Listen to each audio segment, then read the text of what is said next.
When they took you from Africa and they banned you from being called Kunta Kinte, Rasul or Muhammad. That's right.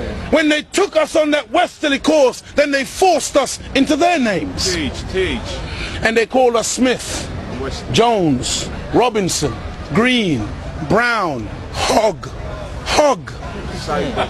A black man called Mr. White. That's right. And when we go to China, Listen. and we put our passport down, and the Chinese immigration control official looks at that passport and he sees Mr. White, he expects to see a white man. And when he sees the black man, he says, uh-oh, this man doesn't know who he is. Teach, Muhammad. Actual fact. But many of us as black people today, we're very foolish people. Right. Because we don't understand why another man gives you his name.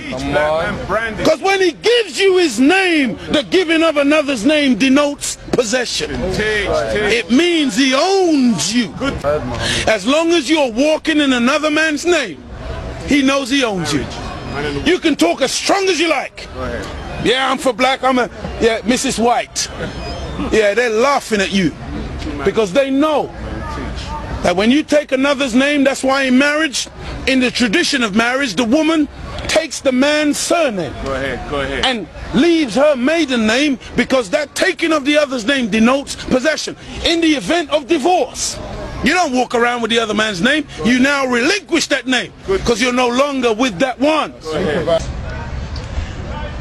What brings about insecurity is when you have a false concept of yourself. And the false concept of self is white supremacy. They believe that they are better because they are white. And as a result, see, when a man has that kind of silly mentality, Hitler had the silly mentality that the white man, the Aryan, is superior. So then at the Olympics, Jesse Owens kicks up all the Aryans. Hitler is outraged. He's angry. The white man pushing white supremacy. That's why they would cut off our penis when they would lynch us.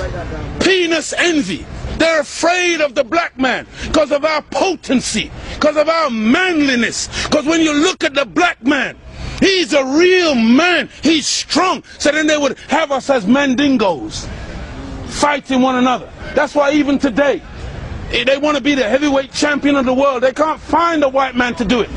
So they tried to turn a black man, Frank Bruno, into a white man.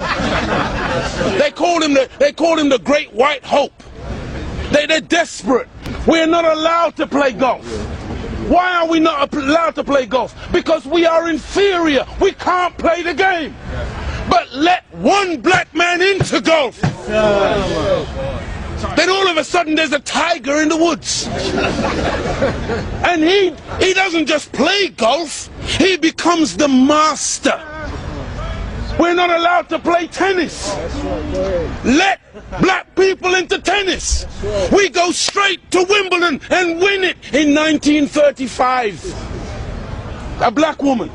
Now Venus and Serena, they run out of opponents. They have to play each other. The white people cannot compete on an even playing field. They let us into athletics. You can't run like us. You let us into any field of endeavor, we dominate it. So they feel, and they become very afraid of anything that goes contrary. And so every time a black man stands up for black people, Martin Luther King, shot down. Malcolm X, shot down. Patrice Lumumba, shot down. Steve Biko, shot down. Everyone. Nelson Mandela, they locked him up for 27 years. We can count back 400 years of the most brutal treatment. Look, they took my name, my language, my culture. They killed my mother, my father, denied me religion, disallowed me to read or write for over 300 years. Reduced me to the level of an animal where they branded me on my chest, branded me on my buttocks with a branding iron. And they called me 3/5 of a human being in the American Constitution.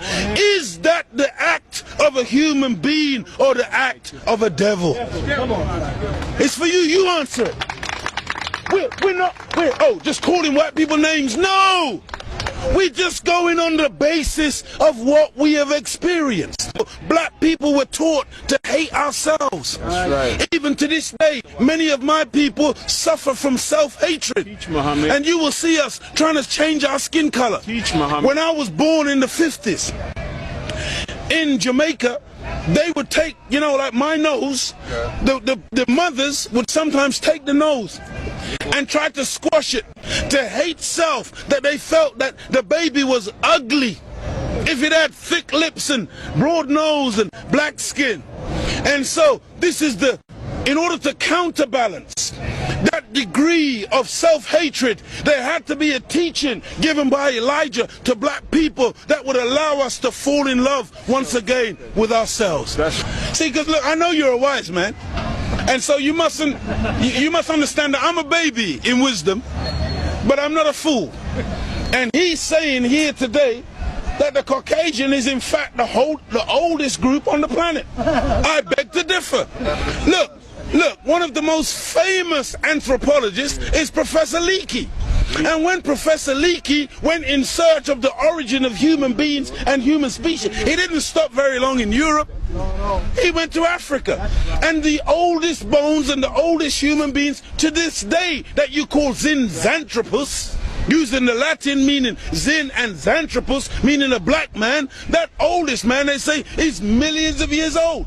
You went back and found one even older than that. You called her Lucy, a black woman. Go ahead. And every sensible historian, anthropologist today agrees that the black man is the father of human beings.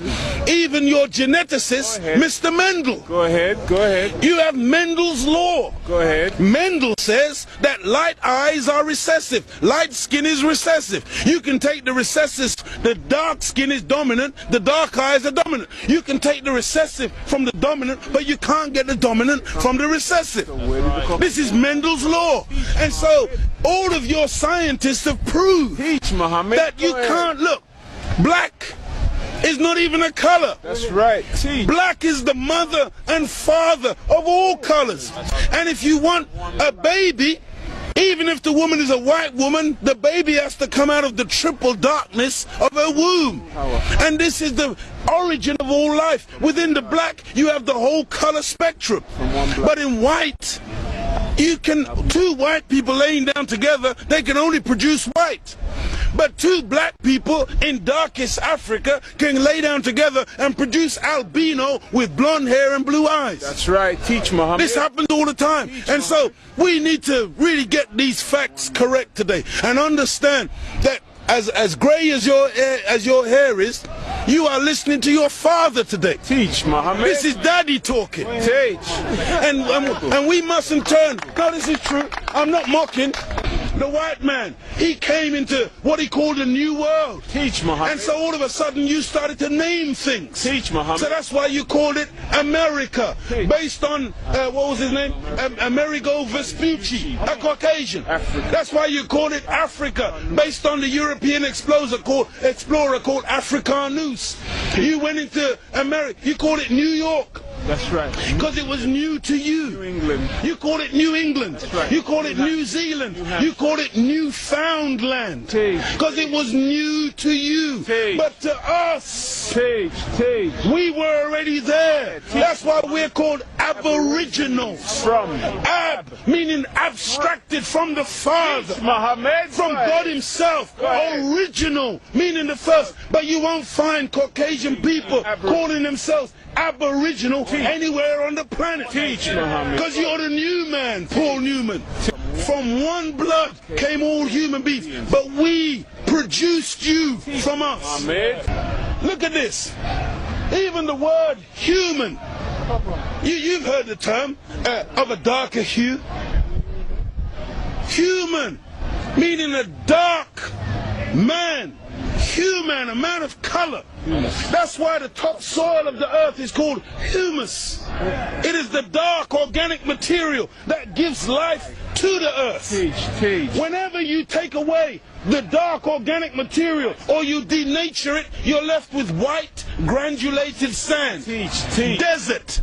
You want to see those of us who think that white something to glorify in. No, no, no. It's a psychological thing with white people where you want to find your place. And your scientists and your historians, they spend so much time asking the question, where do we come from? Because they are puzzled as to your origin. Look at the Chinese, look at the Asians, look at the black people. All of us got dark eyes. All of us got black hair. The only one on the planet who's got ginger hair, blonde hair, brown hair, grey hair, brunette. You are the one that's gone around the world making everything based on colour.